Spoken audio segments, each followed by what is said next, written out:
হরে কৃষ্ণ কৃষ্ণ কৃষ্ণ হরে হরে, হরে রাম রাম রাম হরে হরে। ঈশ্বরের কাছে নিজের দুঃখ কষ্টগুলো যদি প্রকাশ করা যায় তাহলে কি হয় জানেন? তাই প্রথমেই বলবো, এই জগৎ সংসারে ভগবানের থেকে প্রিয় আর কেউ হয় না। যাকে যতই ভালোবাসুন না কেন, যতই কাউকে সাহায্য করুন না কেন, আঘাত দেওয়ার সময় কেউ কিন্তু ভাববে না। আবার সেই আঘাতগুলো কৃষ্ণ নাম ছাড়া যাবে না।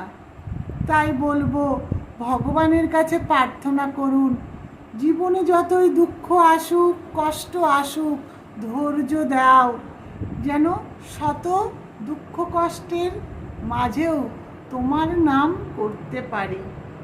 কারণ এই পৃথিবীতে ভগবানের চেয়ে আপন কেউ হয় না। তাই আমরা যদি আমাদের দুঃখ কষ্টগুলোকে ভগবানের কাছে প্রকাশ করি, তখন ভগবান কি করবেন? আমরা ভগবানের কে হয়ে জানেন? আমরা ভগবানের সন্তান। ভগবান শ্রীকৃষ্ণ হলেন আমাদের পরম পিতা। পিতার কাছে যদি আমরা দুঃখ কষ্টের কথা বলি, পিতা সেই দুঃখ কষ্ট দূর করার চেষ্টা করবেন। বাস্তবে কি হয়? সন্তান যখন কষ্ট পায়, তার পিতামাতা কি করে? চেষ্টা করে তার সন্তানের দুঃখ কষ্ট দূর করবার জন্য। হাজার কষ্টের মাঝেও নিজের কষ্ট লুকিয়ে রাখে, নিজের শত কষ্ট হলেও সন্তানকে কষ্ট দিতে চায় না।